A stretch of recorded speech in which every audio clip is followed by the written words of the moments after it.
And we need to obviously acknowledge the new members joining us. Welcome, Cecile, early on time.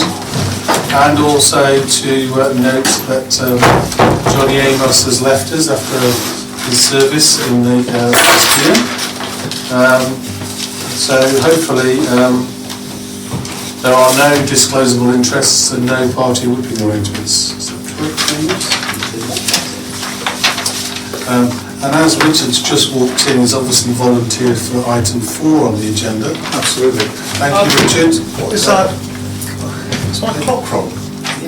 We've been doing it for ages. I've got 14, is it? That's fast. That's fast. We're working to that clock now. That's 14 as well. So yes, you were late. We're on item 4, and Kendra and Fabienne have already proposed you. God bless her. As you were the vice chairman last year. Do you want to give me a speech? Should I give my speech? I need to give a speech, don't I? No, absolutely not. I'll see what you see. But let me tell you, there are going to be major changes, okay? I promise you a referendum and I'll build a wall. In the fact that Richard was the vice chairman last year, can we have a proposal and a seconder if you wish to retain you in that position? Yeah, Like that. I think it's very welcome to actually have a vice chair. I think Councillor could do a smashing job. Oh, God bless you. A seconder? Fabienne, thank you. Don't roll your... Can they second and roll their eyes at the same time? Yes. Multitasking. Are there any votes against? That's Name Conlon, I think. Thank you. I'll cover you, Nick, if you need me to. No problem. Thanks, mate. We've also got 2 apologies from the officers. We have Chairman from Simon Bovey, the Monitoring Officer, and Walter Staven, the CFO, who are both away on leave at the moment. Swanning around Europe might be a better expression, but you know, we went to that. But we are amply served tonight. Yes, Rebecca Smith, who is joining us in Audrey's place to provide some financial information if we need it. And our friends from KPMG. So apologies from John, basically he had some personal commitments, so I'm in place of John today. Super. Can we go into the minutes of the meeting and to confirm they're a true and accurate record of the meeting? And if you're content, I will sign them after you approve them this time. That's a good question. Yes, sir. I appreciate that you're supposed to raise issues with the minutes some time in advance, but I only noticed it this afternoon. On page 6, the last sentence in the first paragraph, it says the committee moved to summary reporting as the level of compliance plummeted from high to low. Isn't that what we're at? Is high compliance good?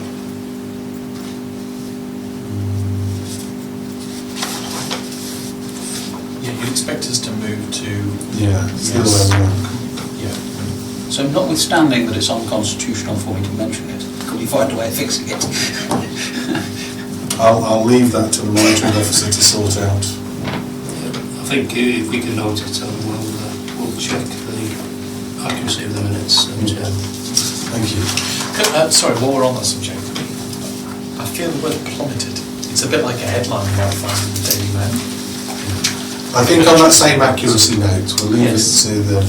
You don't need to be sensationalistic about it. Just so you can... Other than that, you're all content with signing minutes, yes?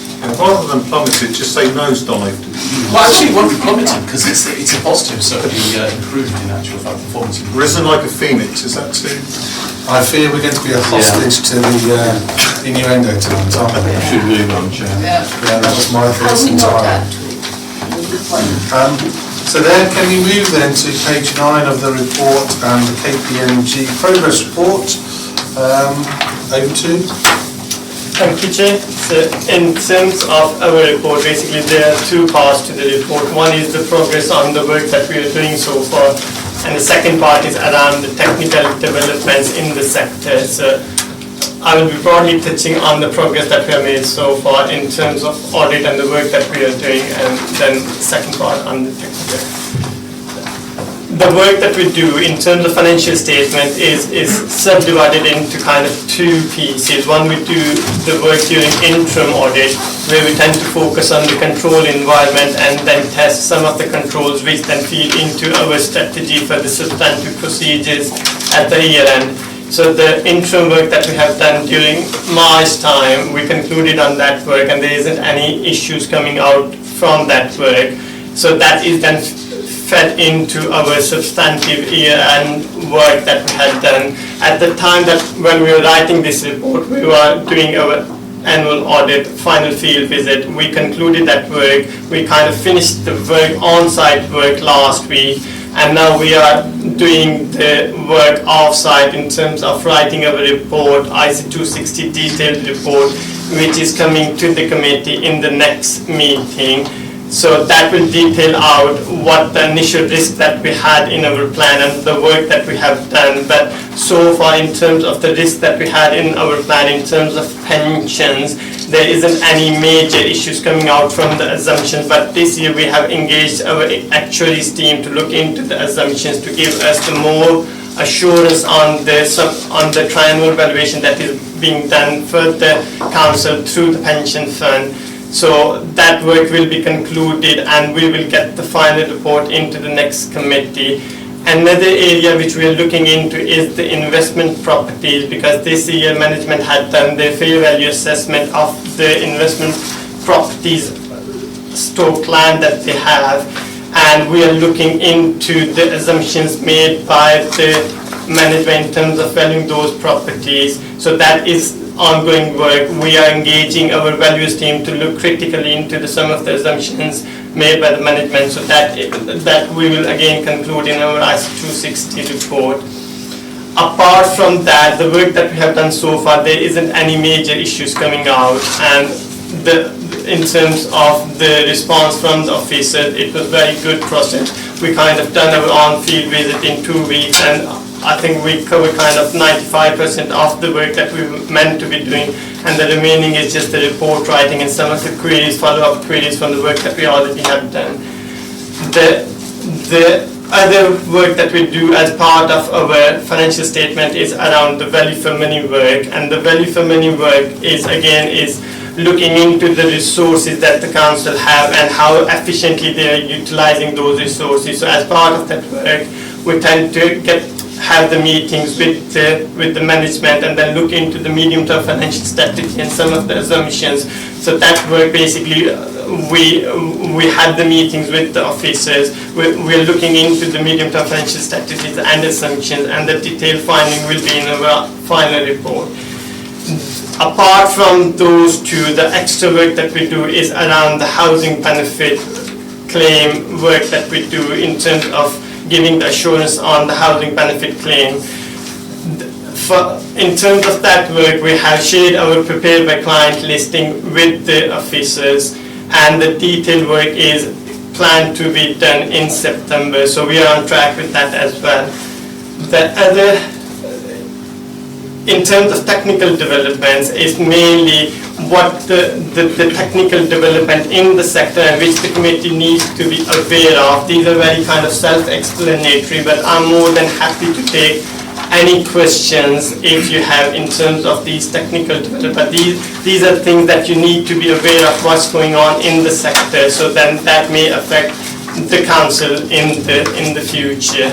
And then on page 12, it's just summarizing our output, what we are bringing into the committees in September and going forward. So, but I'm more than happy to take any questions that you have in terms of progress that we have, or in terms of the technical stuff that's in the report. Thank you very much. Shall we go quickly whiz through questions by page, as there's elements that might be easier to deal with on that. So, questions on the table on page 12? Oh, here we go. Sorry, page 12 in terms of the DEC. 12 of 80, yes. Yes, 12 of 80. For the avoidance of doubt. For the avoidance of doubt. Clearly wrong. Chair, I have a quick one for you actually. Sorry, I think Asim said 2 weeks field work. So for our understanding, and particularly new members, 2 weeks of field work is basically 2 weeks here in the office, looking at controls and systems, etc. Yeah. Thank you. You didn't actually go out in the field anywhere? No, it's basically on-site in the council, yeah. Thank you. Page 14, we are asked to note SIPFA's decision. are not to proceed. Are we happy to note that decision not to proceed? Page 15. We are asked to, well, the authority is invited to seek further understanding of areas where we are an outlier, but I don't know how we tell if we're an outlier from what's here. Is this something that comes to us at a later date? How does this analysis work?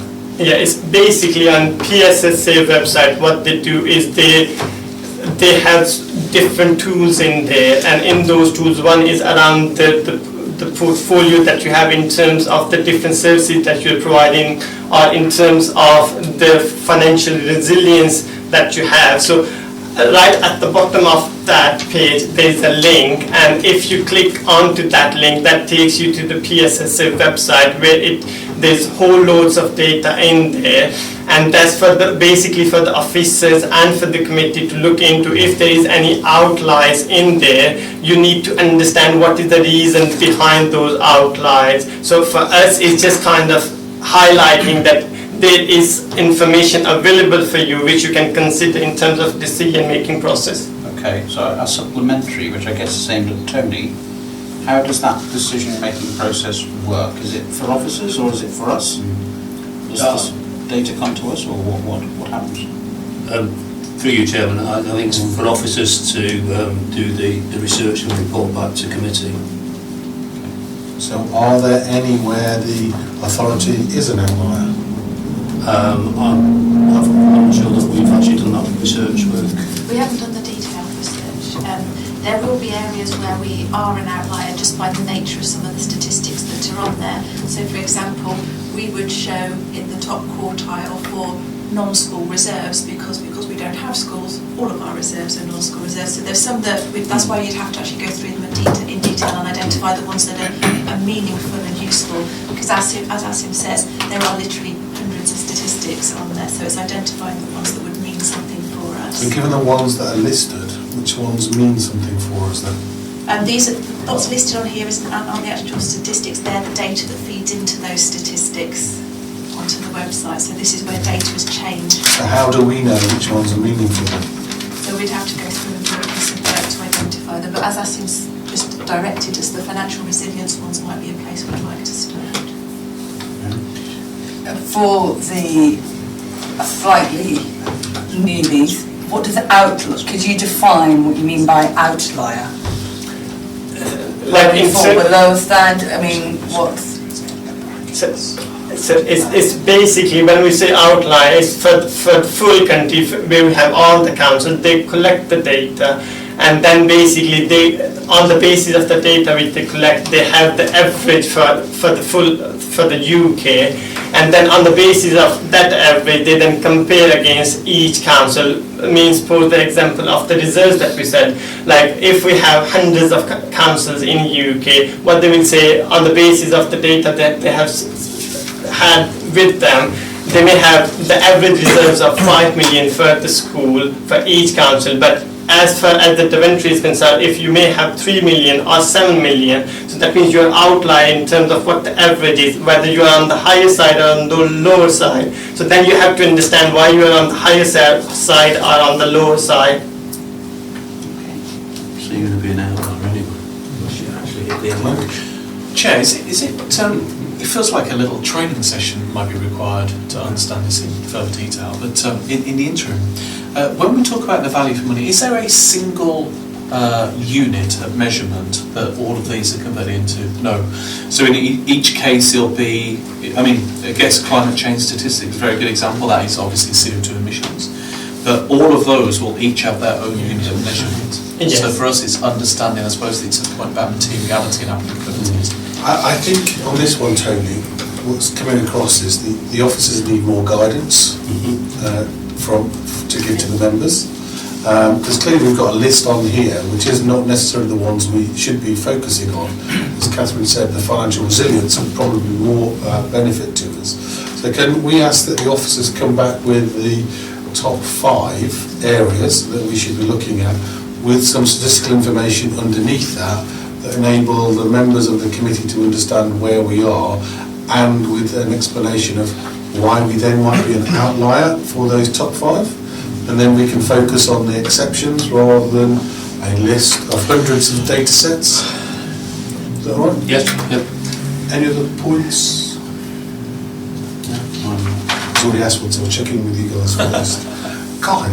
Yes, Chair, so I was only going to say, I mean, for instance, chlamydia testing activity data set, I mean, where would you even begin with such a subject and why is it even relevant? So I think, I agree, it's very good to focus on those top 5 material issues and analyse and understand those in more detail. Moving swiftly on then to page 16, 17, and then 18. All heading into the appendix, which is the audit deliverables on page 20. Obviously they're in schedule of where we would expect. Do we have any other questions for Asim on this agenda item? Yes, sorry, because on page 16, I love the thing, neither the Department for Education nor authority understand why spending varies. So it doesn't help us for a benchmark if nobody understands why you have variation. Yeah. Would you like to answer It's that? basically technicality of the data which involves, makes it very complex to understand what is the basis behind those, the reasons for the variance, and that is the reason we stated, like, it's too much complicated to just sit down and say what is the reason for the variance. But it depends on if you then drill down, have the proper then going into data to understand what the reason behind, and knowing the environment, climate where you are working, that may then help you to understand the variance. So, because just before, sorry, Chair, you say that we have to have the 5 items that are important for us, for our council. Well, maybe we should have the 5 things that we have variance with other council instead of the 5 for we should concentrate. I think we should start somewhere, Cecile, Yeah. and at the moment we haven't got anything, so let's Yeah. start with Yeah. 5 that are important, and we can go through those and understand it, and then if from that then enables us to drill down into others, then we can ask the team to do more work on other areas, but at the moment I think we're a little bit blind on that, so the officers can help us by providing us with that additional information. Do we have any other points for Asim? No? I think on that, Asim, we can bid you adieu. Thank you very much for coming in this evening. Thank you. And a safe journey home. Thank you.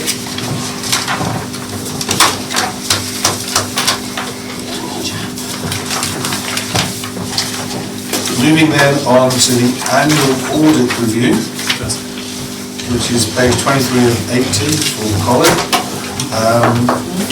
Scott.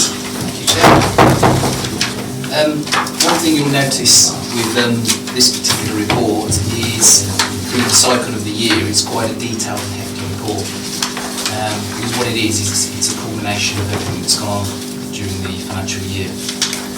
The report itself is split into 2 main aspects.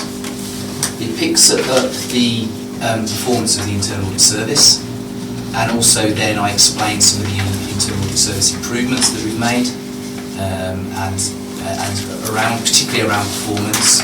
There is what we call the Quality and Improvement Programme, which is a requirement of the public sector internal audit standards for me to report within here.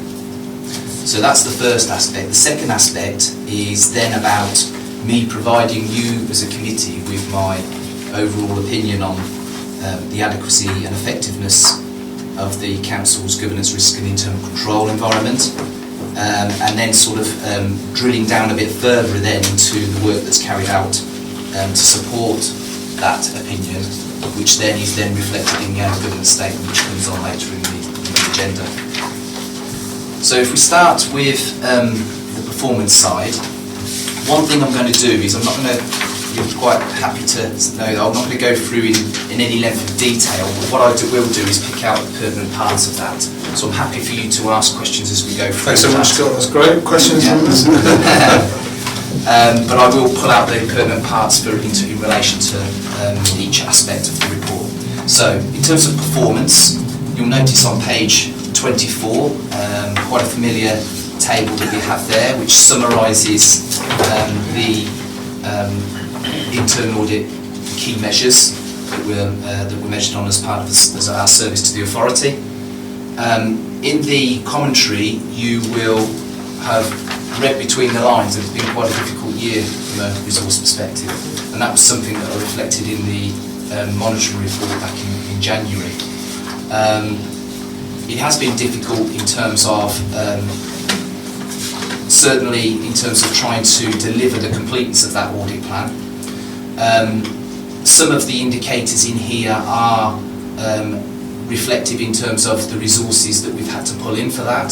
Some have been better use than others in terms of the temporary auditors that we've brought in, but we've remained focused really on the completion of the planned audits, which we've managed to do bar one audit. The second aspect of the... do you want to take some questions on that particular side. So it's going on all right. Yeah. Do we have any questions on the first bit around performance, Scott? Can you just clarify what in the table at 4.3, Yeah. what does the second line mean when it says target percentage days for audit plan? What's that measuring exactly? Yeah, it's taking the... what we do is we account, and it's a bit of a bane of our lives really as an auditor, we take account of every available day that's available to us as the resource. So we'll take all of the full-time equivalents that were in our service, and we'll know what the available days are. When we then take off annual leave, sickness, training, management and other aspects like that, we'll then be left with what, for the resource that we provide as the resource that the council provides as part of the internal audit service, will then come up with what's for audit. So essentially it's a productivity level. So it's a bit of a productivity in terms of available what's available specifically for the audit plan in terms of percentage. Richard? Do we understand why you have resource problems? Do you understand and what's the action plan to put that right? Yeah, I mean, in any given year, you can have issues from sickness as an ad hoc event that may arise. You may have then people leave and you have vacancy. So in any given year, there are always issues that you may have to manage. Why do you have to mention them? There must have been acute this year, or there must be something special to mention them. I mean, if you look through in terms of the detail in the report, paragraph 4.4 in particular picks up that issue around the vacant post that we had for the senior internal auditor in July, 2 unsuccessful temporary auditors, because you don't know necessarily what you're going to get with temporary staff. One was in particular was good, the third of those, and then we managed to appoint to the post of the senior internal auditor in December. And on top of that, we made use of the corporate fraud officer, but we're sort of conscious of not delaying the work that's being done on the counter fraud strategy as well. I think, Chairman, if I could just add there, we are looking at a small team. It's 3.22 full-time equivalents, so one person being out or sick or one vacant post has a big impact. But it's about the continuity plan, isn't it? Because those things, you know, I've run a big organisation and we have to have a continuity plan to deliver services. So I'm just wondering, is the team too small? Have you got your continuity plans, your contingency plan right? Because this is a really important work, and if that's going to be a flavour of struggling because of resource problems, then maybe that, I don't know whether it needs to be looked at. Is that fair? Yeah, that's a fair comment. I think one of the things that the committee has sought to help me resolve has been the capacity and resilience issue over the last couple of years. We were in a position where we were undertaking quite a bit of work on special investigations for fraud, and that was meaning we had to sort of halt a lot of our audit plan stuff and then deal with that. You supported me in getting a corporate fraud officer for that.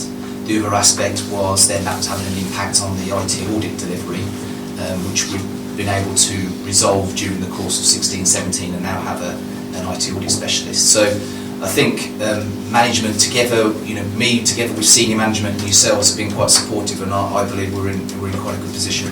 Thank you. Yeah, I'd just like to echo that. I mean, you look at all the statistics within the table, what it demonstrates is that you've been working very hard with less resources, because in fact your actual percentage completed audits has increased, so I like that knowledge really. So yeah.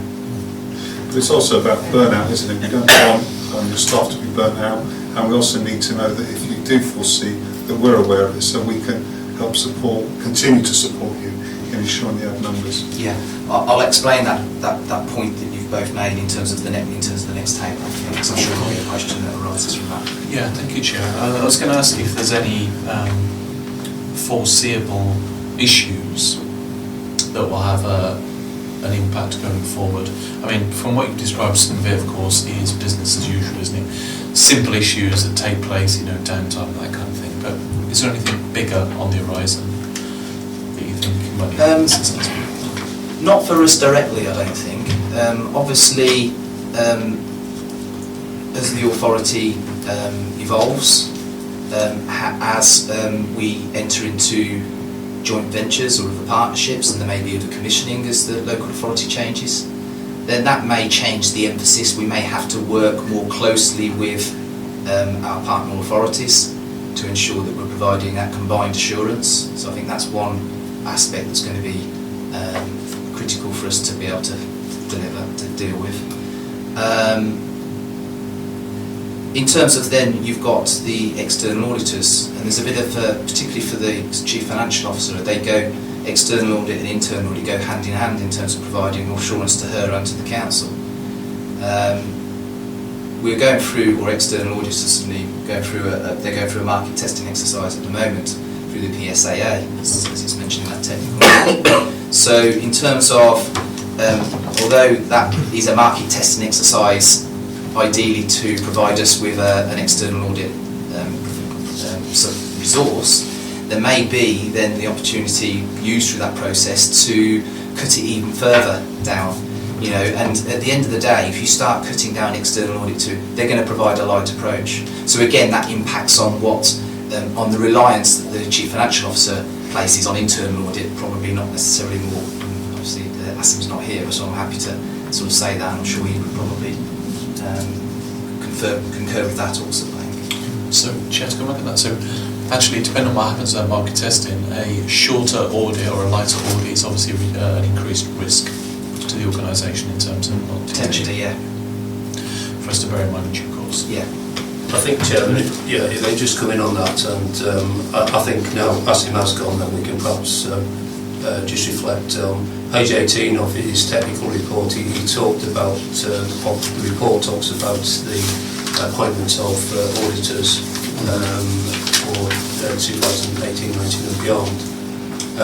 We haven't been notified just in the last couple of days that the public sector audit appointments who are doing the appointment process for us have appointed 6 lots across the country for external auditors, and KPMG haven't been successful in being awarded any of those lots.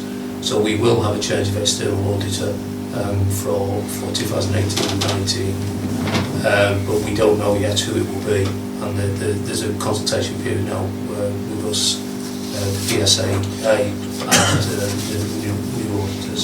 So during that process we'll get an idea for the heaviness or lightness of touch of audit, and that will enable us to make some assessment, and the CFO to make some assessment in terms of the resource that she requires from the internal audit. Is that a matter for the minutes that has been changed? Has KPMG been notified yet? KPMG are aware.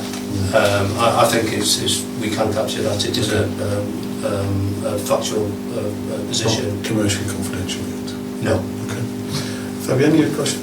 How is that going to affect the work that is ongoing? A lot of these projects and audits are done over a period of time and take quite a while to complete. How is that going to affect the change, if there is a change?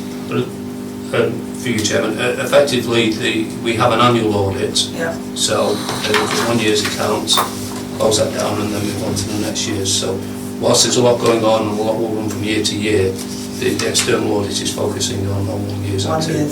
It's only our work, or Scott's work internally that can go over periods of time. Different cycles. Different cycles, yeah, cycles. But I think it's fair to say that even with KPMG, who have been our auditors for 4 or 5 years now, there's been a fairly high turnover of audit staff within KPMG. So, and each time they bring in new auditors, they've got to build that relationship with us and understand us as an organisation. So I don't think we should unduly be concerned about going to a different audit body.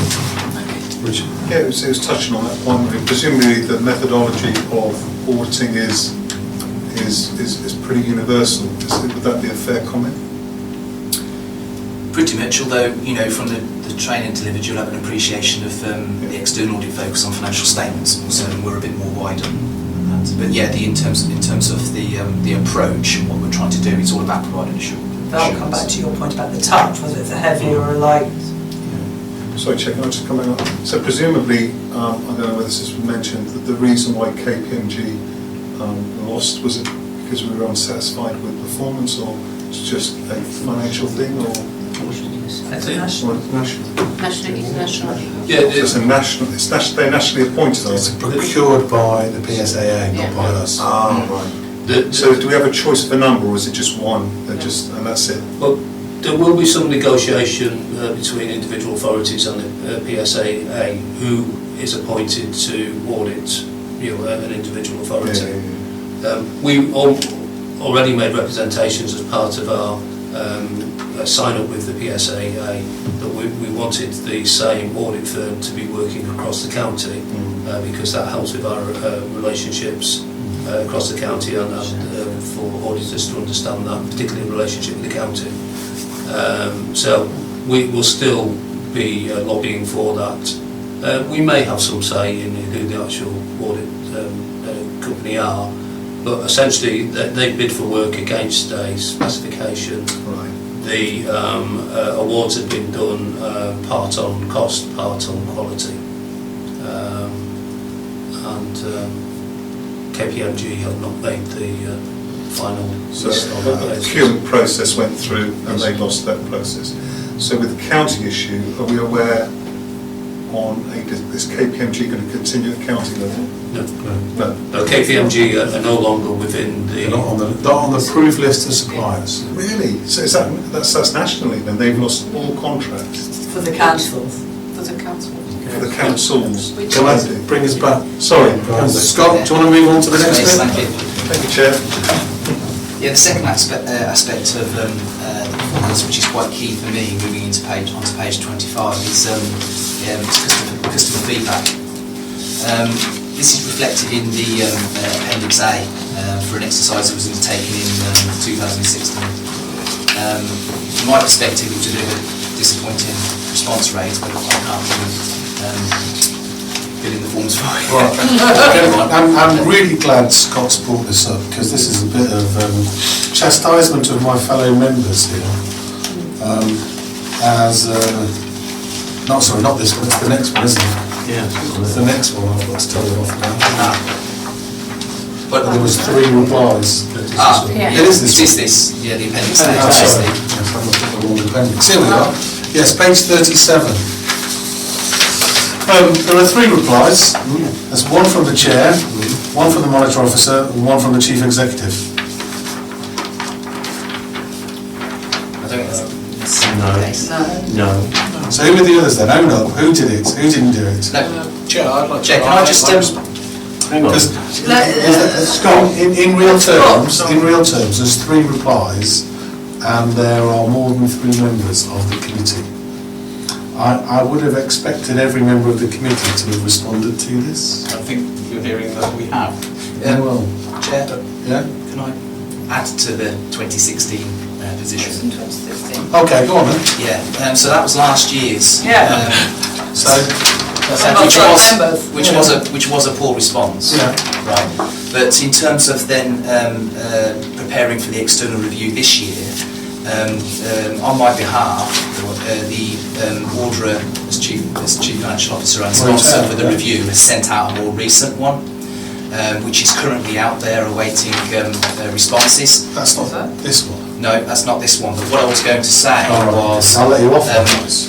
hot off the press in terms of the responses to date. I just wanted to sort of Go on then. reflect those. So out of the 11 possible responses for Corporate Governance Committee members to Chief Executive and Deputy Chief Executive, we've had 7 responses today out of 11, so a much better response. Still not good enough, basically. It's 5 missing. Who are they? Yeah, but it was- I It's haven't better than wanted one to know. committee. No, well, let's seal off. Yes, because I Let's seal haven't off. done. No, purposely. But we have got to do this, guys, otherwise it's just not going to help Scott. So I'm not, I don't know who it is or isn't, but can you go back and check your email from Audra? And if you haven't done it, can you do it? I can't remember, have I done it? You pick the ones who haven't done it. That's how it works. I know, but I And don't then know. we just get an end date, and I feel that end date's gone. It has. Right, so that's the end of it. You can It's not quite the end. I should be talking to Audra on her return from leave, and she's going to be sending out a reminder next week for me, I hope. But having said that, the 2017 returns to date is quite good, as is at the moment the heads of service, which is 10 out of 20, but we can still get more for that. And that's an edict as far as I'm concerned, heads of service. As I'm trying to give my members an yeah, edict. I'm happy for you to support returns for this. So if you get an email from Audra, Actually, no, because I filled it in. you know what the answer is, fill it in. No, I've done it. But I think there's an end date on that first original Yeah, email. there is. Done. Happy to extend. Well, no, you shouldn't. Do you want That's to the name and date. shame? That's it. Do you want to name and shame? No, if you're starting it, I'll finish it. But mine is, if there's a date, there's a date. That's how it works. Sure, it's not a matter of name and shame, and if we haven't done it, it's just because we haven't remembered to do it. So. I know, but I'm asking you I have to... done it, but if I haven't remembered, I'd be quite okay with being told here and now that I haven't. I don't know who has or hasn't done it, but we do need to do it, guys and girls. You know? And Cecile, you're okay, you can do it because you've only just joined us. yes. And then on the... I haven't had anything from Audrey. But Tony, on the heads of service, We will certainly be pushing that through getting management soon. you can go back to where you were now. Yeah. Now I'm a little bit of rant as chairman. That's good. Now you've got me straight. If you just told us you hadn't done it. I don't know, I really don't know. Well, I can certainly for this side, if you want me to, and Audra's sending it back out, Yeah. we can direct that to those that haven't. Yes, I think that's much more Could you sensible. do We'll do that. Cecile. And you did a training, member training, and did you ask all the members similar question at the end of the questionnaire? You could have a question, if you do a training for member, you could ask all the member. This was a specific thing for the Yeah, corporate this is part. governance. Yes, it's audits. It's part of Yeah. the structure that we have to follow. Okay. Okay? So moving on, the next aspect of the internal audit performance and delivery is around how we conform to the public sector internal standards, and then how that leads to us to, as part of our continuous improvement, we have a service improvement plan which is in Appendix B.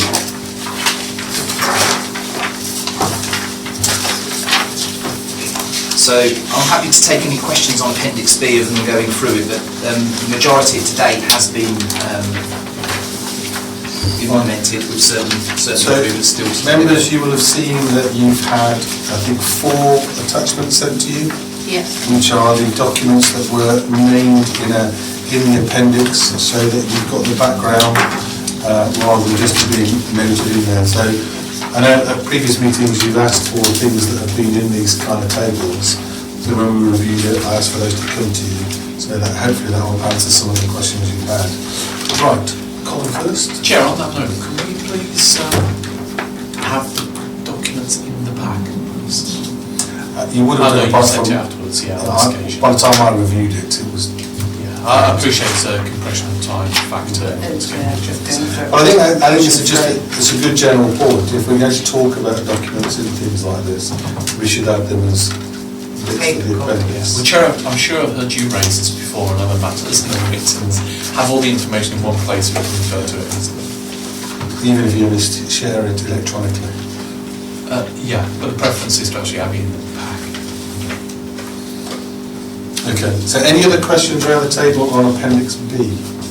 Thank you, Mr. Chairman. Page 39, the second item, does the internal audit manager hold a professional qualification such as? Sorry? Yes. I'm going to try and follow this one. Can I just explain how I'm thinking about it and you tell me where I've gone wrong? Yeah. The question seems to be saying, basically, are you professionally qualified enough? But it doesn't specify any one qualification. It gives two as an example, but then we've answered that with a no, and in this context, no means an inadequate response.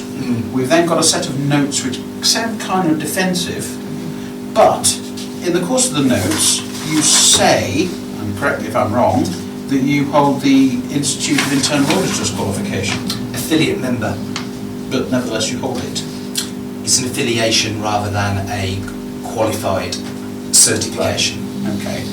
Okay, that may be the answer to the question then, because based on my professional expertise, IIA is as good as the qualifications that are mentioned in the first column in the context of internal audit. Yeah. So had you been fully IIA, I would say there ought to be a yes. I wasn't quite sure how that was working.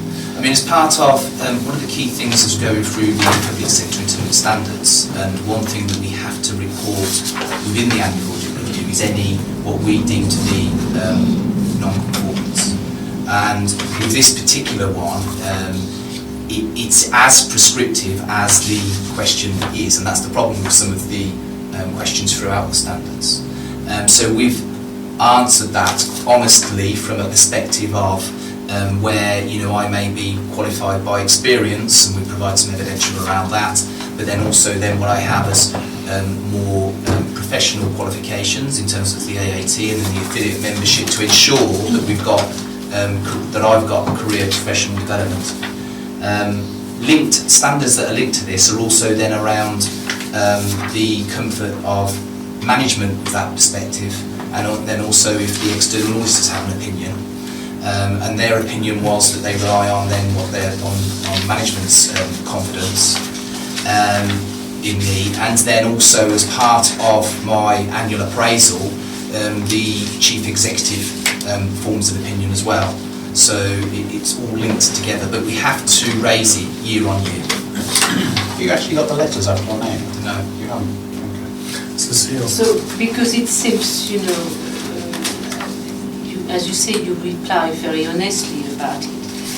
Now, because you have been working for 27 years, and I know your experience, in those 27 years, could not have the council allow you to have the qualifications that didn't allow you to say yes at that, and that is what we have to look. I don't doubt your confidence, but could we not have found a way to have the qualification so I think it's more it's a sort of a personal perspective from me, and then also then my appraisal with Tony and part of those discussions as an individual. Go on. Thank you. I suppose my link is actually to the previous question. In terms of corrective action, then there is no corrective action because you're basically saying, look, this is the position. We appreciate this. It's all about competence as well. Is there any consequence of this, of having no corrective action and having this position? No. No. So we could actually continue in this situation for many years to come, basically just pushing back and saying this is the situation. No further action is taken. Okay, thank you. Any other questions on Appendix B? So I just said we really ought to take in the line that Scott is qualified by experience and just put the whole thing to bed on that, year on year. Sorry, just on that, to find it, is it a big issue to get one of these qualifications? Is it like a real... I think we're drifting into personnel management, and we shouldn't be doing that. No, I'm actually not. I'm actually saying that we're saying no to this.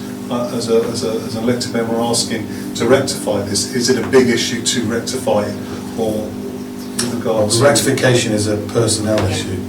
I'm not when it's saying we're non-conformance. Yeah.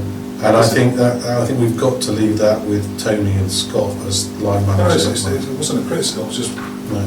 Well, there may be lots of reasons that are not appropriate for us to know or be discussed in this environment? I think, Chairman, I could just, at least try and answer that. I think from a management point of view, we would like to see Scott or whoever is our internal audit manager having that qualification, but we are satisfied that Scott, by experience, is competent to do that. And there's no relevance. So, Is it nice to have rather than need to have? until it becomes a need to have. Okay, Yeah. fine. Any other questions on Appendix B? Shall we move on, Scott, to the next bit? Yeah, happy to. So we move on to the next element of the annual audit review, which is around the opinion based on the work that we've done during the year. You'll be very familiar with the table that's on page 27, the table in paragraph 5.5, which shows the assurance opinions of our audit work, which is then also reflected in Appendix C, which is the more detailed work that we've done during the year. And what I've done here is taken on comments from, particularly the Appendix C, taken on comments from that members have made at previous meetings around wanting more information, but not necessarily providing too much, so it delves too much into the detail. But one of the things I've done to enhance on here is to give you a bit of an idea of how many recommendations are raised as part of some of these audits, and then in that column in particular that has a bracket element to it, you'll see the number of high priority ones raised against that as a reflection. I've also then provided at the very back of that appendix something that is very similar to the document which is provided to management here to monitor the outstanding action plans, and this is a live document, so it's always moving, but I thought I'd add it in here to sort of provide a bit of a final picture of where we're at now with the 16-17, after the 16-17 completion of work. So I hope you find that useful as well, but again I'm happy to take questions about any element of the table and in detail. Can we start on the table 5.5, page 27? Is that a reflection of the table on 4.3? Because we only seem to have done 28 audits as opposed to an upper 30s average. Yeah, I thought you were going to raise that, yeah. One of the things that we've had to do, and we were talking about, I was talking earlier about the difficulty of the resources in managing that, is I've had to look at it a bit more holistically during the year. So in terms of the audit plan, you're quite right, in any given year we may well do upwards of in the 30s year on year. What I've had to do this year is utilise the resources I've had to the best to provide more effectiveness about delivery, and what I've had to do is then try to combine 2 or 3 of the audit areas, try to make use of temporary auditors working together with more experienced auditors to deliver work. So combining of some of them has reduced the number down of those that have been delivered. We also then had the IT audit contract, which was slightly delayed, and although they managed in the last quarter to do quite a detailed piece of work, looking at the audit needs assessment for the authority, that wasn't delivering audit opinions. So we, as you know, the audit plan that was approved at the last meeting, you would have noticed that we've doubled up on the IT audits works for this current financial year. So that again has taken the number down slightly. And what we've also done is the number at 30 in the 30s would normally have 1 or 2 or 5 or 6 follow-up audits in there. What we've done is, because there was a slight delay early on in the year, where we've come back to do an annual audit again, we've combined that follow-up audit into the current audit as well. So I've made best use of the resources available really, and that's what's reduced the number down. Just before bringing in other members, on page 29, comprehensive infrastructure levy, which also in paragraph 2, you talk about greater separation of duties.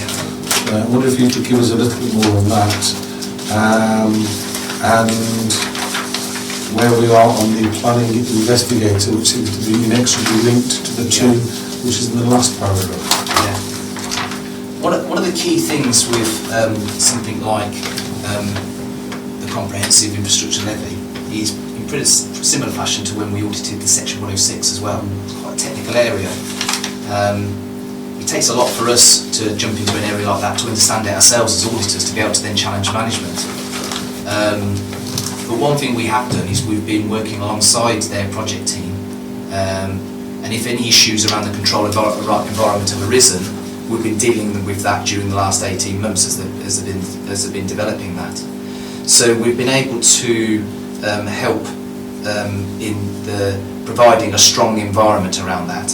But one of the key aspects that was cropping up when we then did the audit was around the fact that we're dealing with difference to section 106 and planning obligations is the fact that there's calculations around the SIL, and there's large amount of money, and in terms of there's a lot of restrictiveness around the timescales on those as well that the applicant has to ensure that they deal with. So taking some of that emphasis off of the planning officers, who've got a difficult job as it is, we felt quite strongly when we issued the draft report and had the exit meeting with management that, and normally we don't get involved in the management side in terms of saying you need further resources, but in effect what we were saying is it was quite key that you had separation of duties to have an independent review of planning files to ensure that they've been, one, the SIL has been calculated correctly, but then also then it's been done within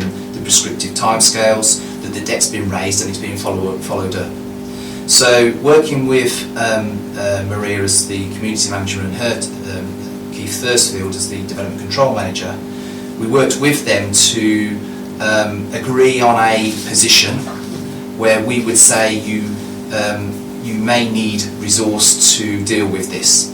That's something then they take away themselves, and then they took a report off the back of that to senior management team requesting the planning investigator role, which not only deals with the SIL but also supports all the other enforcement aspects that they do. So it was a good example of where audit has really been able to work. We've worked with management to enable them to, one, strengthen the control environment, but also then go through that difficult decision of adding to the establishment, which the chief executive was happy to support, and as I understand it, that officer will be commencing in post from the 1st of July. Fabio? My question goes back to the table at 5.5, and it's more, obviously there's nothing that can be done about the level, the number of staff and the problems that we've had with staffing. But what is the danger of the fact that we've only been able to complete 28 when it comes to the number of limited levels of assurance? Because obviously we've only got 2, yet the year before we had 8, having completed 40. What's that? Yeah, that's not necessarily a reflection of the number of audits and the relevance of that. I think any given year, we will pick up something like the SIL aspect once every 3 or 4 years. Yeah. There'll be some that are annual. But it's also, although this is the assurance opinions here that are given for formal audits, there's a lot of other audit work that goes on as well, and that's reflected in this appendix here, the work that we do on contracts and alike that don't have a formal opinion as well. So there isn't really too much of a reflection, but it's about me identifying the key minimal assurance ones and those which then are of corporate significance that sometimes, or in the most cases, I take to SMTs for me to bring them to this committee's attention. Suzanne? Yes, coming back to your SIL, I was a bit alarmed when you said with greater separation of duty and independent verification, there was a risk of fraud through kickback and potential for officer to be accused of collusion. The trouble is, whatever happened, planning officer, SIL or not SIL, have the same can be accused of kickback. So the seal hasn't increased that perception. So I don't know why the seal has had it, because the seal is a mechanism that is very simple. When you build, you have a percentage that you have to pay. So it's not the seals that has caused that. It's a more deep, what you are asking, are our officer, can they be bought? Because that is what you say. The seal has nothing to do with the fact that you can buy or not a kickback or not. And that is what I am quite wary about. I think with any area, it doesn't matter whether it's seal or any other aspect. I think in terms of strengthening that control environment and having the fundamentals of separation of duties and independent checks and reconciliations, that's all part of putting in place a strong control environment that then protects officers from accusations of collusion. You can't prevent corruption and bribery taking place, but you can help to protect officers against accusations of as much as you can possible. And it's inherent in any system. We've done a lot of work, which you'll see later on in terms of the fraud risk register that we've done across the authority. We've been engaging with the service managers for them to think about their services from that perspective. And it's for every audit that we do, it's part of our work to raise these issues and raise the profile of the potential for fraud. That's not to say it's definitely happening, but the potential for fraud, and make that more aware to service managers as part of our audit work. Yes, can I come back? Yes, but the seal is a process that everybody knows how much should be paid. So it's not something that is, if you put a planning application, the corruption is when you put a planning application, is not when you have seal. So I can answer that a little bit more, I think, in terms of then the process of seal. If you understand it a bit more and if you delve into the process, there are a number of critical points throughout that process which could be susceptible to fraud, bribery and corruption. And that's our opinion as we break down that process. And we have to influence management that potentially is there. You know, and they've had to take, that's one of the reasons why it's not normal course for us to do an audit and then it ends up with, although we may say about adequate separation of duties or not, it doesn't necessarily always end up in management to have put in another post in place. So we've persuaded them of the emphasis of that, and that's what part of what the work we do is all about, influencing them as much as we can around what we think the importance is of the process, and it can be manipulated. I just find, because we have been told on planning, and I am the Vice Chairman of Planning, that the seal is quite, except if you have a self-bill. I think what might be helpful there, Cecile, is if you take that offline with Scott for the planning team, because clearly the internal audit have identified some pinch points. Yeah, happy to do that together with Maria. Yes, thank you. If I can just stick to Appendix C then and go to page 50 of 80, Colin, let's make sure we're in the right place. 6 outstandings. Am I reading it right? In the outstanding column we've got 6 that are outstanding, all the recommendations. In terms of the current position, in terms of implementation, yes. And particularly, there seems to be commercial rents. 4 of those 6 are sat in that one area? Yeah, I can answer that. Commercial rents was a relatively recent final report, sometime in late April was issued. They identified 4, because we help influence, but they identify what the implementation dates for those, and 4 of them were what they deemed to be immediate. It's up to them to ensure, as part of this process, and I explain how we liaise with management through the risk management group, through the IT steering group, and then through management having one-to-ones at different levels. It's up to them to come back to us and update the progress on the action plans. In this particular instance, I can inform the committee that the 4 that are notified as outstanding there have been considered implemented by management, but will only be signed off by us once we've done a formal assessment ourselves. Okay. Any other questions for Scott on this bit? Thank you, Mr. Chairman. If I may, sticking with Appendix C,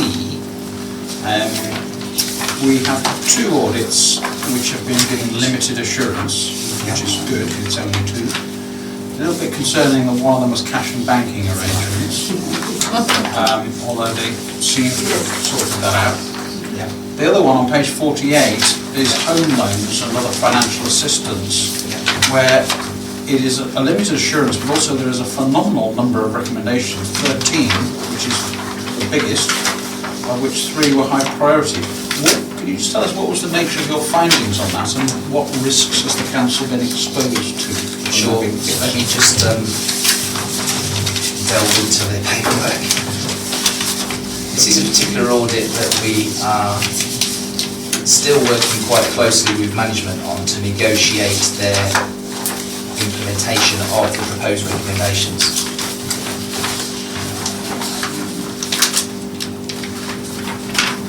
I think possibly while Scott's looking for that information, in terms of the cash and banking arrangements, if we can just direct you to page 28, 29 of the report, which actually top of the page, top page 29, that position is now of one of 4 shillings. It's a little surprised actually to read that we collect cash from the car parks. I mean, that's a bit 20th century, that, isn't it? We had this conversation previously about the fact they have to go into the county park and empty it on the bus stop. When I parked today at Long Buckby railway station, I paid for my parking and using my phone. Still cash for. I think And the council isn't that sophisticated yet. Eh? The council's not that sophisticated. I think they realise that. To be honest, I don't think the public are that sophisticated yet. There are many residents that actually wouldn't know how to use that. It's unfair then that they couldn't use parking facilities. I'm struggling to find, but I can do it off the top of my head. I'm sure Quite fresh. all 13. Not all 13, no, but I can give you a premise of Scott's not got what the issues are. with him, but Well, I wasn't really wanting to go through all 13. No, I'll give you a premise. I thought I had more I was just detailed trying to work, sort but of I can give you a premise. explore your challenge of Can you give us the 3 Yeah. high priority ones? To a degree, yes, I'll try. One of the, with the housing options team, one of the key parts of that service is obviously dealing with the housing waiting list. That's our primary part. They also deal with homelessness as well. Subsidiary to that, they also then, through the policies of the council, various housing type policies of the council, try and have other options of financial assistance. Some of them are quite disparate across those policies, and we've raised that as part of it. Some of those could possibly are not reflected as well in current practices as well. A lot of them, you could say, maybe aren't marketed, but it's about what the need is as well, so we've raised that as an issue. There is one area in particular that we picked up, was around empty home loans. Now we've only had, during the years that this has been in place in our policy, we've only had one take-up of that as an authority. We have, as you can imagine, gone into quite some detail looking at that particular loan. We've got some, it's now completed, the loan, but we had some issues around if somebody was to come, a member of the public was to come off the street and ask for another one. In our opinion, we don't feel that the arrangements in place are adequate enough, and I've reflected that opinion to the Chief Financial Officer as well. So this particular audit was quite borderline for me in terms of minimal assurance, or whether it was minimal assurance or limited. And we, during the negotiations with management, agreed that it would be limited on the basis that there are very few and non-existent live transactions in terms of financial assistance other than rent rescue, which was fine. But the severity of it is what we are trying to negotiate now with management in terms of their response. So there are a number of recommendations. Some of them are quite minor, but the premise of it is around ensuring that policy is right and what's in there is right. So there's going to be some work between the housing options team and the strategy team, which sits up in the business team, so they're across two separate teams, which doesn't quite help. So they're going to look at policy first to make sure that's right, so the housing need and options, financial appraisal, financial assistance arrangements are well, or that's what we want to deliver, and then ensure that the proper arrangements from that, if somebody was to come in off the street and ask for an element of financial assistance, that we're able to deliver that in an effective way, particularly around if we were to continue with any loan arrangements. So, as I say, we're in negotiation with management at the moment around their response to those recommendations, and it's across two teams, and also then gauging the opinion of the Chief Financial Officer also. Jason? I mean, to be fair to Scott, you know, it's very difficult trying to give a premise without the information, I understand that. But, you know, words like disparate and reflected current practices, I really don't get an understanding of what's missing or what's not working. I mean, the question I'd like to ask you is if there's a vulnerable individual, homeless or not, that walks into this council, that this council is able to provide for them in a timely and appropriate fashion. Is that what we're saying, or are you thinking that there's perhaps a chance or that people would get the wrong amount of money or overpay? I don't quite understand. Yeah, it's difficult to explain, and but in terms of the 99.9% of the people that will come through to housing options, and it would be a housing work through the housing waiting list, or dealing with, particularly from the homelessness side, which is that link to the financial assistance, 99.9% of them will be dealt with by the proper process. It's just some of those other options that are available that may not be necessarily fit for purpose. If that answers your question. No. What options? Would it be helpful if you shared the audit report with the committee? Certainly, once the audit report is finalised, it will be shared with yourself and the vice chair.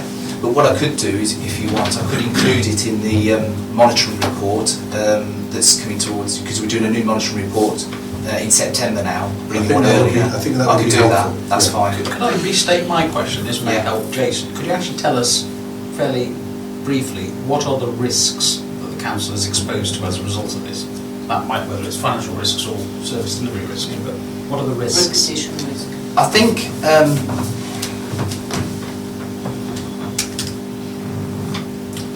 policy is key when it comes to this, and I think in terms of how we delivered an option, that would be fine. I think to the member of the public, we will deliver them with an empty home loan because that's what's in our policy. We might not be necessarily in the best place to deliver that with all the controls that we would expect to be in place, but as a member of the public, it's not that they won't get the service.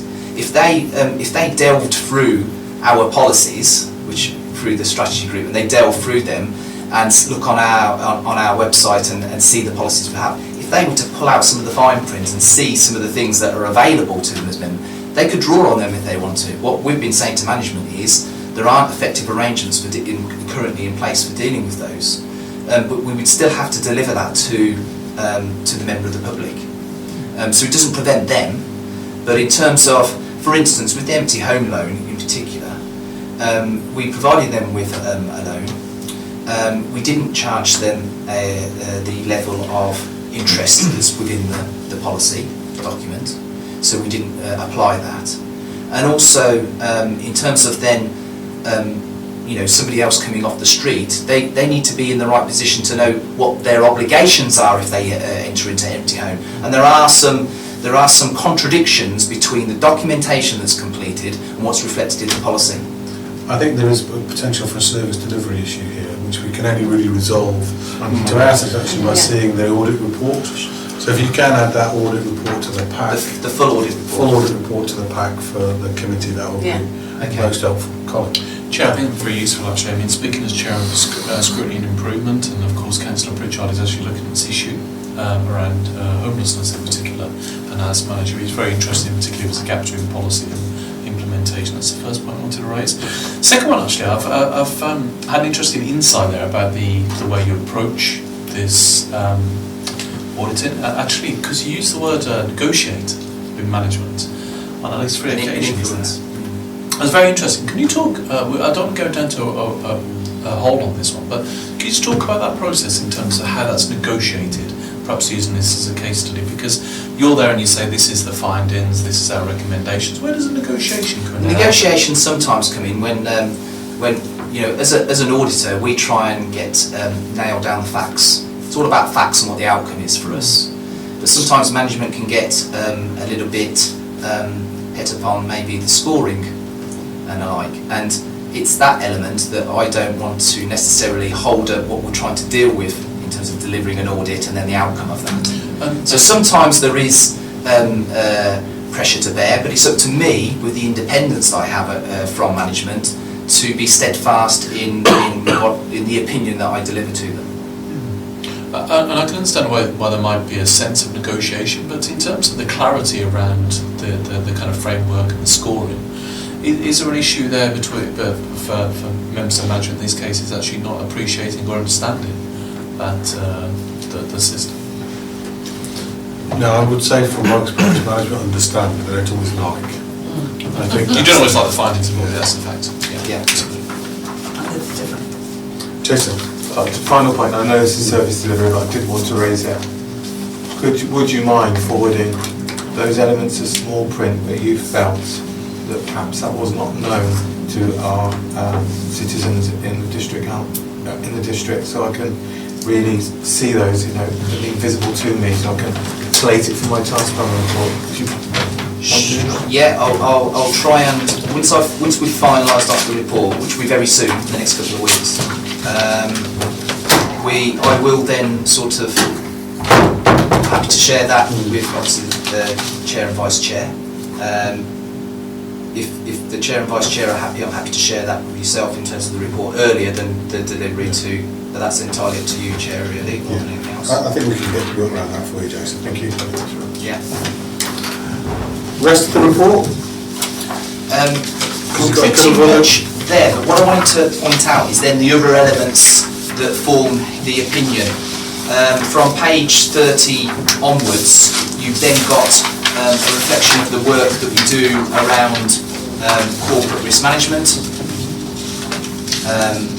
which doesn't necessarily get a formal opinion on that table before. We then also move on to the next page and pick up corporate governance, which again is our support of management. Picked up then the next section on counter fraud. So that's a bit of a premise of how we help to deliver the counter fraud strategy, but there's another report coming up later on that. And then there's a bit of an area right at the end just to expand some of the non-audit areas and consultancy work we might.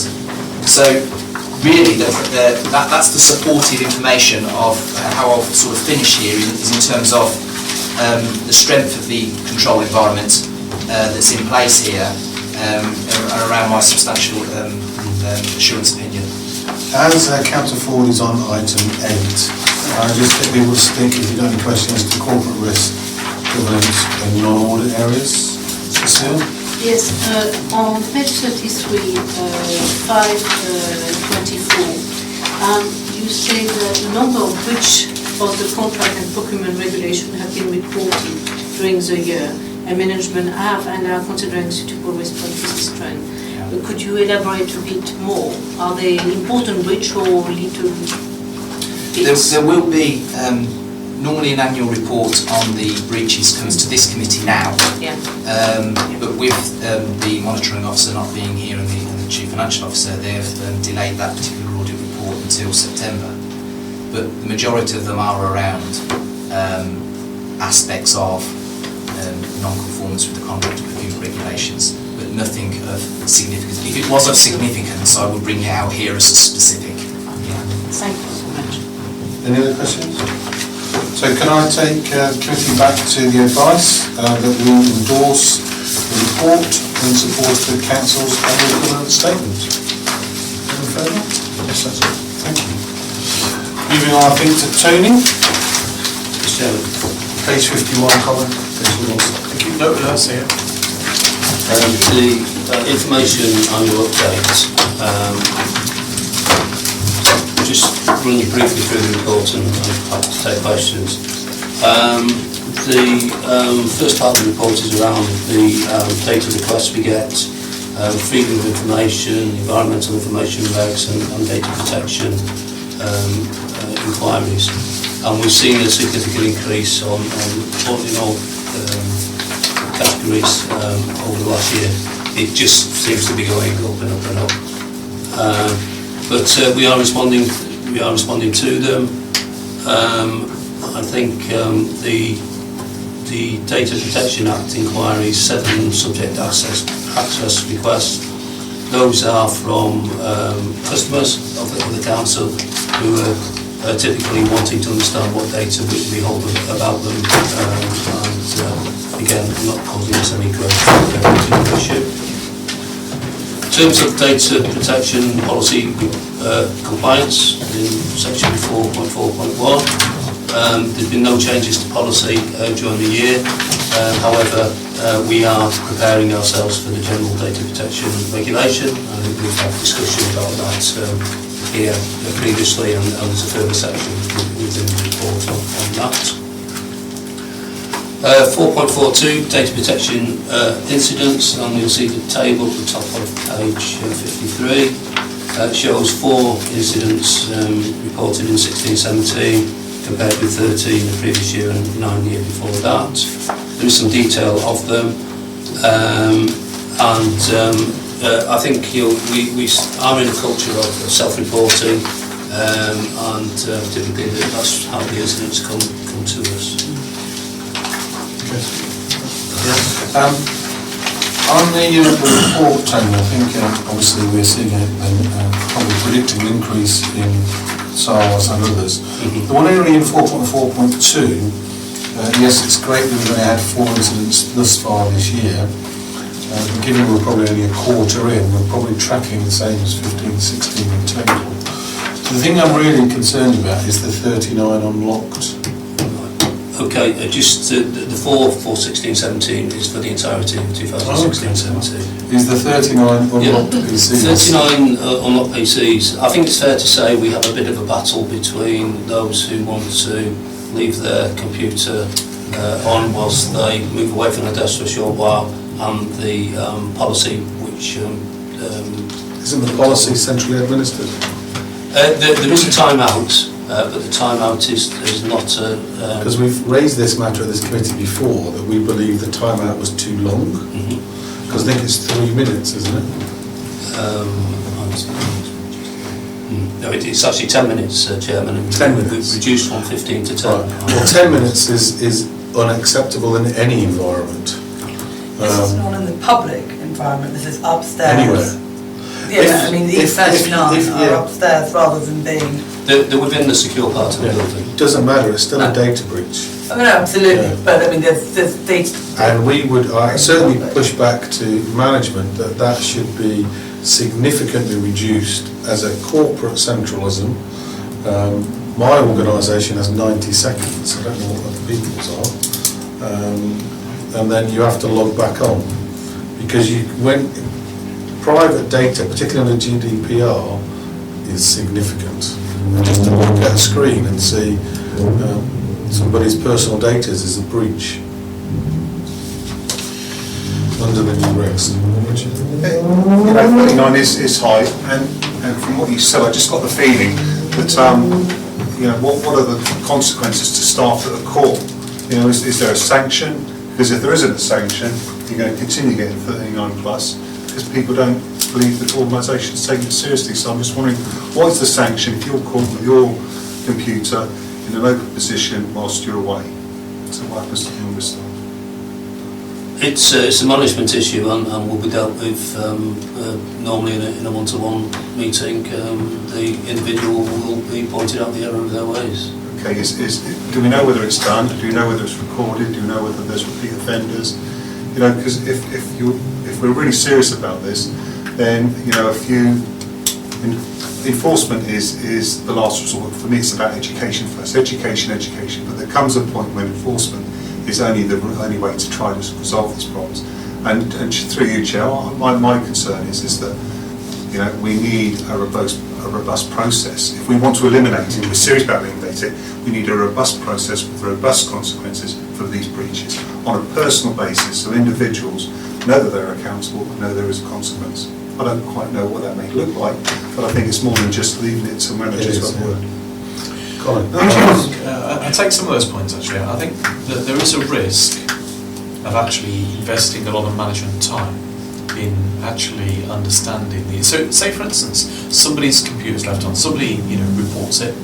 There's a whole level of investigation that needs to go on, and then some reprimanding, etc., etc. It strikes me, whilst that's helpful, the easiest way to bring that time down is by automation, which is what you're saying, because then it's built into the system. I think your suggestion, 90 seconds, probably drives some folks mad. I mean, you'd barely give you enough time to turn around and get some and go drink some coffee or something.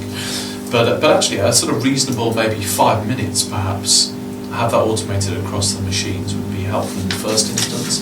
And perhaps we could, I don't know if that's even something we can recommend here, and then actually monitor it afterwards. But that could be linked to investigation of those culprits going forward. But not to the point where you investigate 39 people and deal with all those. I think you'd turn to a Stasi cultures.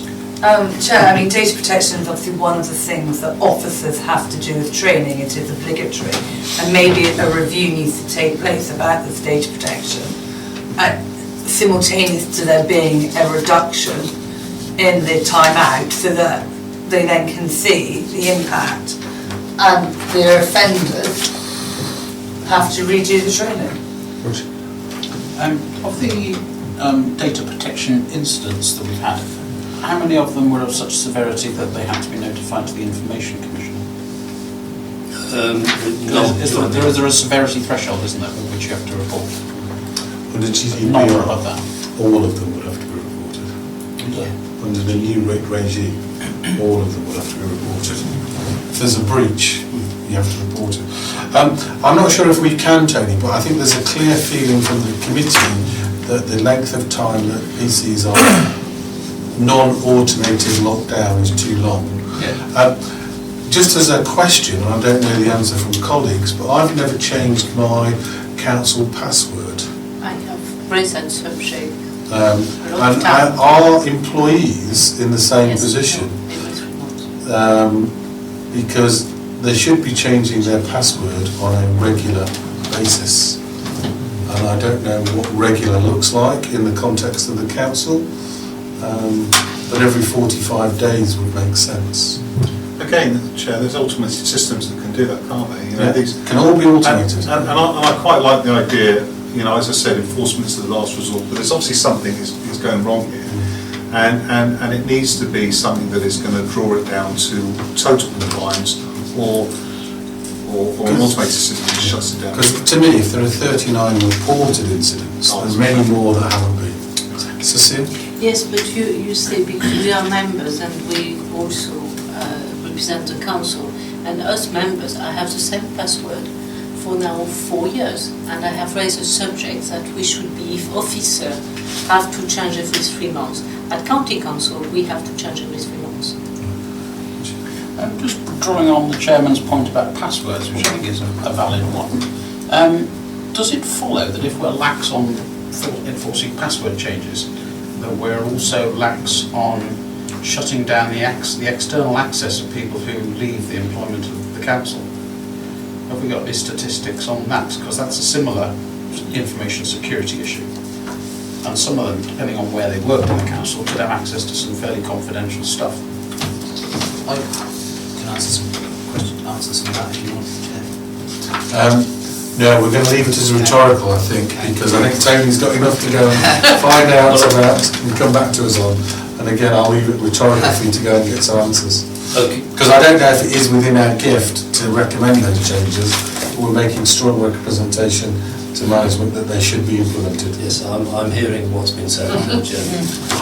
I think just sort of running through the rest of the report, which gives us an opportunity in management to take on board your comments. Certainly 4.4.4, page 54, talks about the work we're doing for readiness for general data protection regulation. So it seems that we can pick up these issues as part of that work. So there's an opportunity there. to blame somebody else for the decisions, absolutely.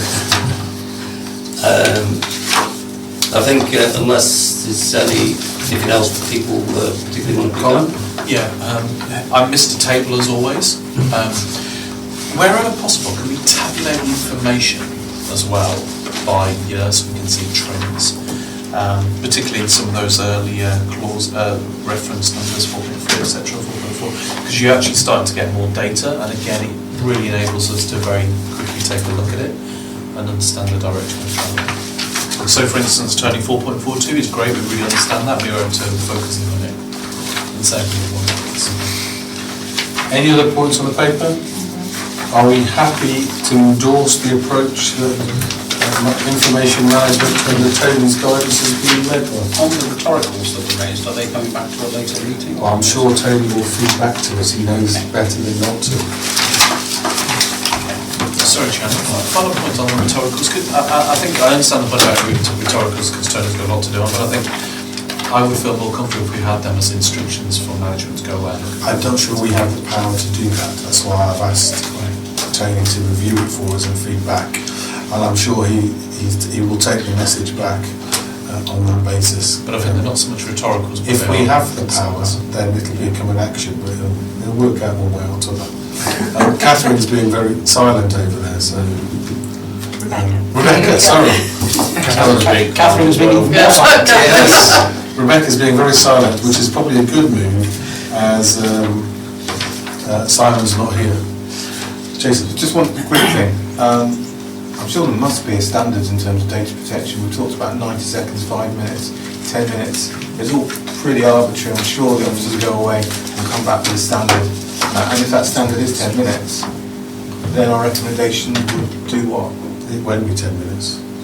Mine's a bit extreme, and I understand that, because TCHQ fixed mine, which is why I'm doing 90 seconds. And my staff have taken a little while to become used to it, but now they're in it, we don't get a beep back about 90 seconds. Everybody knows that they've got to log back on, and it's just the way it is. I suppose what I'm saying is, if the recommendations came back that was standardised and it was, I don't know, 6-7 minutes, then would we just be happy with Well, that? I think we'd be certainly happy with an improvement on 10 minutes, and then we may be challenged why they've got to that figure, but I'm sure they'll come back with a good answer for us. I think, to be honest, whatever the time is, the proof in the pudding is then how many breaches there are afterwards.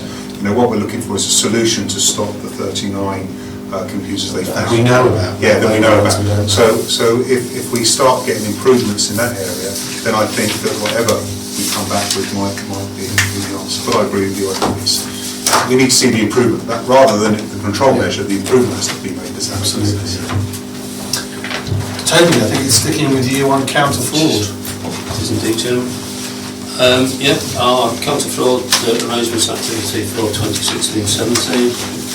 This committee has responsibility for the overview of the council counter fraud driving corruption arrangements, and this report is helping you work with that.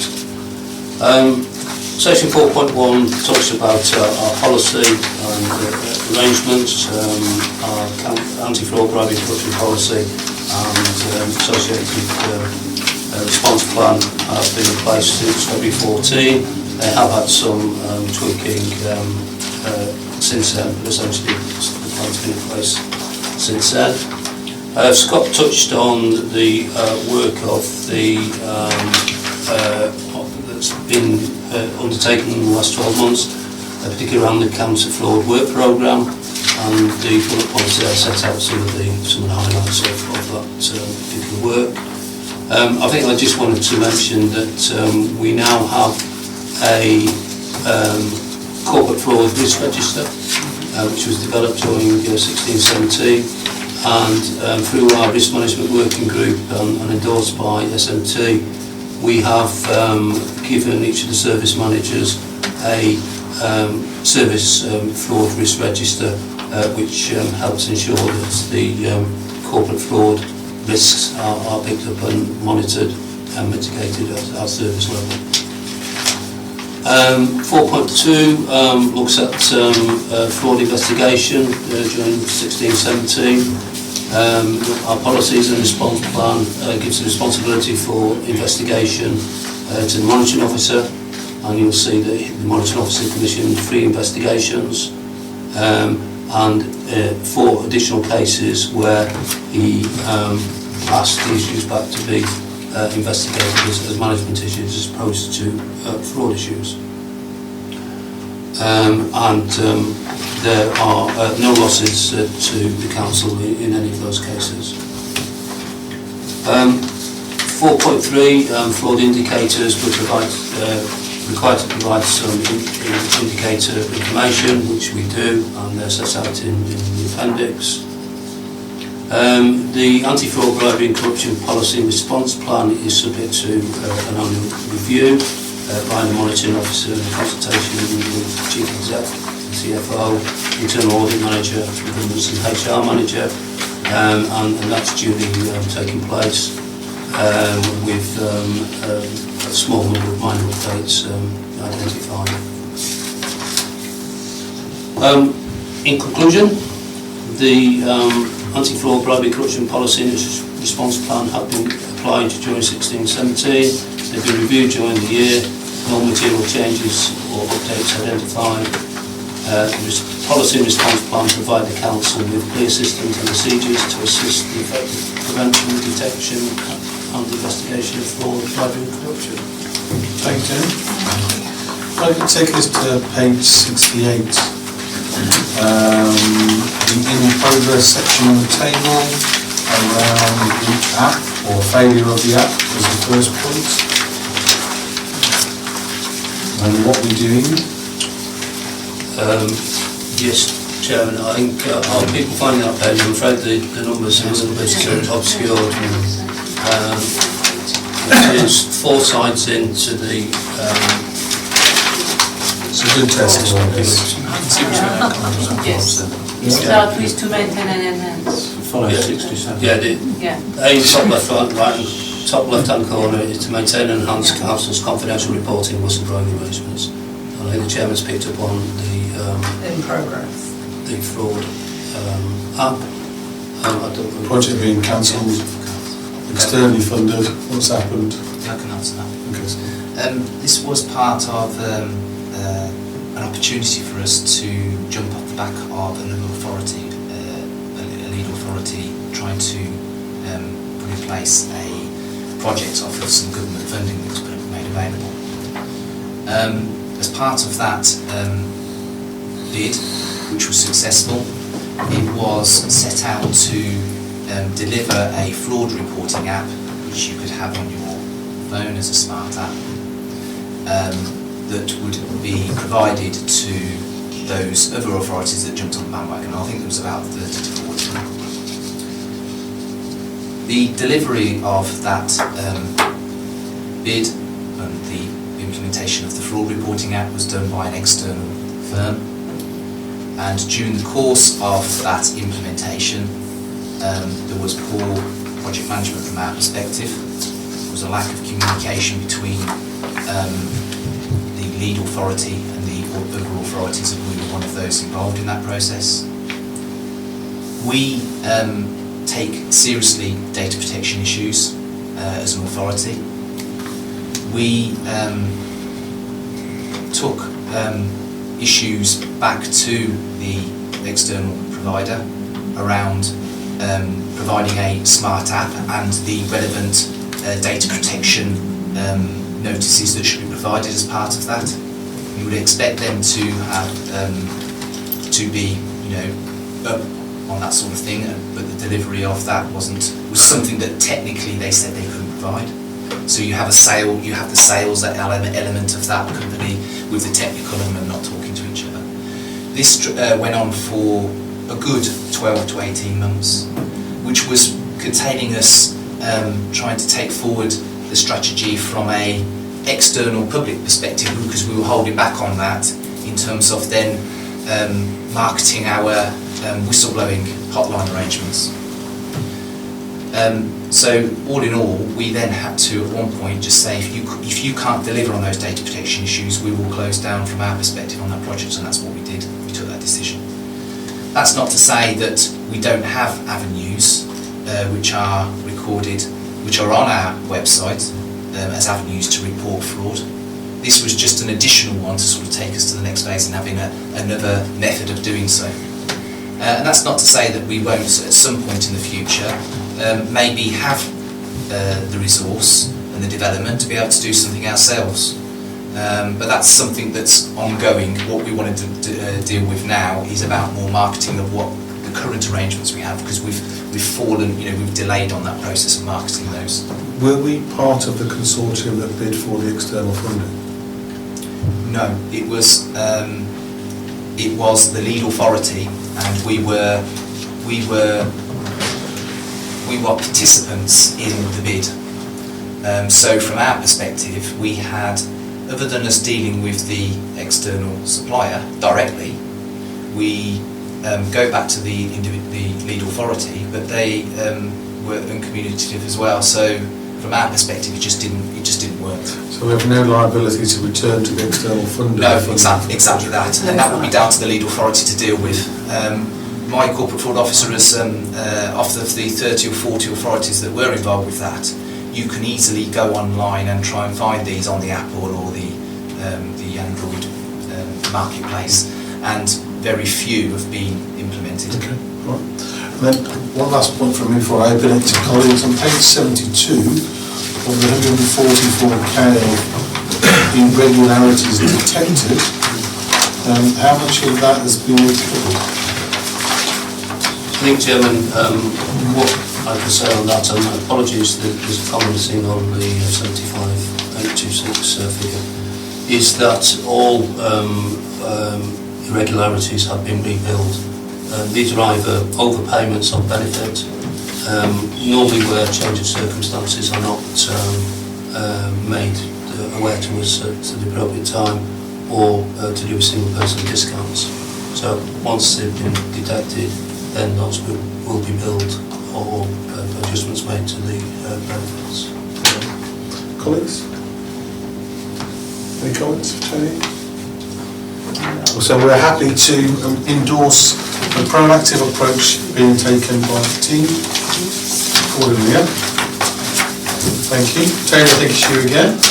You may have spotted the deliberate mistake on the next paper, but we'll see if you pick it up.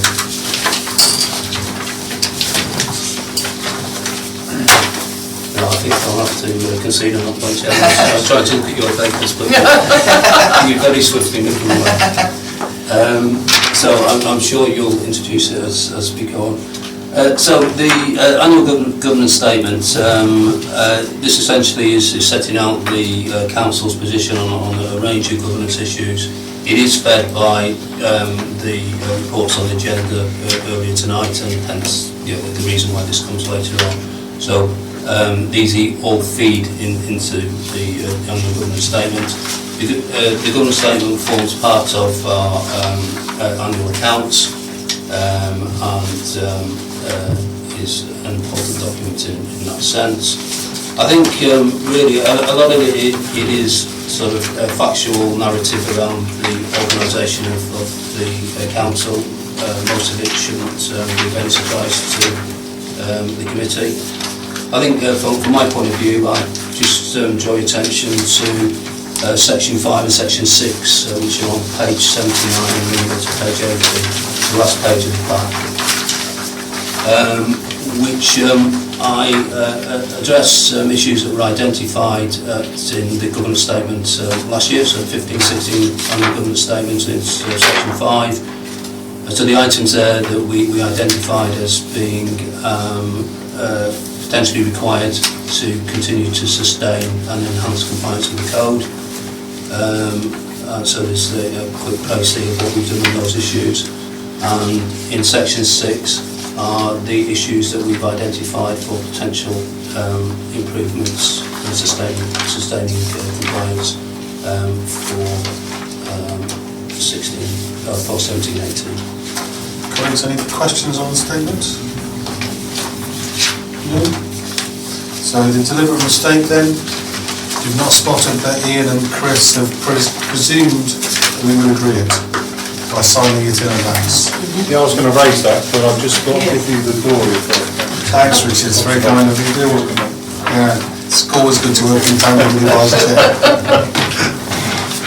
Any other questions? All happy? So can we take that as an approval of the attached statement, and that they would obviously have signed it post this meeting? And dated it, both those meetings. Yes. Moving on then to item 10, community development needs. This was a matter that was raised at the last meeting, that you may have some things that you would like to be more informed of. I'm sure you've taken great care to think about it and come up with some ideas, Fabian. Sorry, were you not wanting to speak then? No, thank you, Chair. So you have no identified needs, colleagues, is that what you're telling me? Please do tell, because I am going to put a program soon. I think we're obviously going to be doing data protection, which we're doing in September. Yeah. But I do think, again, a review should take place of that data protection once the GDR is in place. Because the impact of once it's in place, and how that's going to impact, say in March next year, will be very different to September for us to see.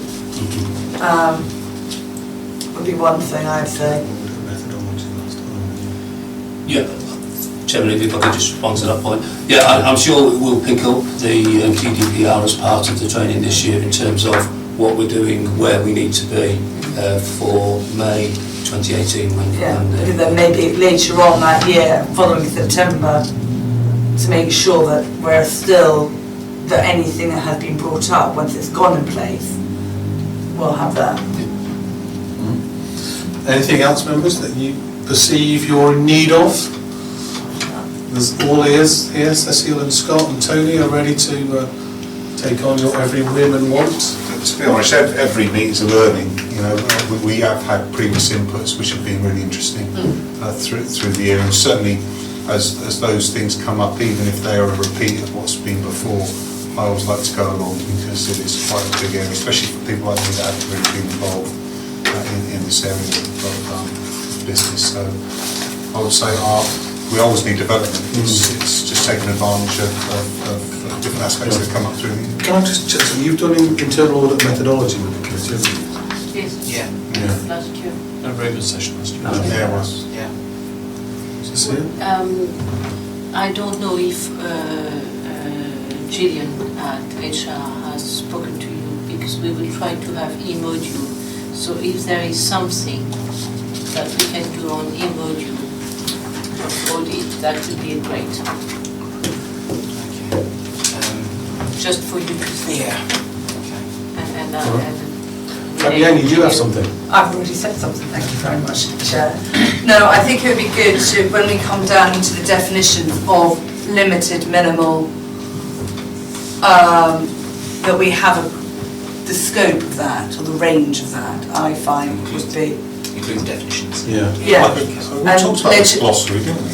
Yeah, because I know you said it had been defined by KPMG, but the definition that he'd written to what he then actually said was very different and was made clearer, so I think a glossary Would be helpful, okay. Colin?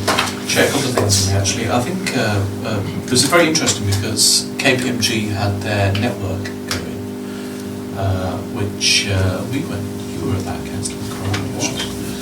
Given their new status, it's not being a supplier of choice, maybe they won't continue that any longer. But that was obviously limited use because of the reference. So that kind of thing was valuable, and maybe the new operator may have such a network as well. In terms of those definitions, the classification, etc., I know we did discuss that last year, and of course that's very good for a refresher. Linked into that actually, very interesting to know this kind of whole concept of negotiation, those kind of the interesting interface there between management when those results are presented, and the discussion around those, and actually bring that to life a little bit. You know, maybe some kind of case studies around that. You know, what is the challenge of, you know, you've done the audit, you've reflected on it, you've presented that back to management. You know, where is the opportunity there for disagreement about the findings, and how does that work? And that doesn't have to be done now, but I think that will really bring it to life, and that was one of my insights for this evening.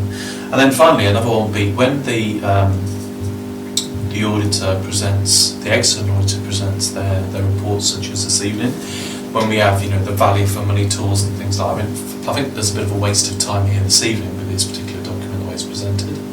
But again, bringing some of those terms and some of the ecosystem around this to life with a bit of insight would also be helpful as well. That could be why they lost the contract. Could be why. The other area, risk management. That was very good. Yeah, we did, We did Yeah, last no, year. actually, that was one of the better ones. That was, I think we did that. to do it again, because there was a number of things in here where risk came up Yep. and you were asking a number of questions about it. So now you've done the internal audit, to go back round, the risk one might be useful. It might also be useful to do the connections between the various things, risk Yeah. registers, audit plans, Yeah. and no one else's Yeah. corporate A plans. flow. How do they interrelate to this one? Fabio would like a flow chart. Right, as there was no other business notified in due time, I'd like to draw the meeting to an end at 8 o'clock by that clock.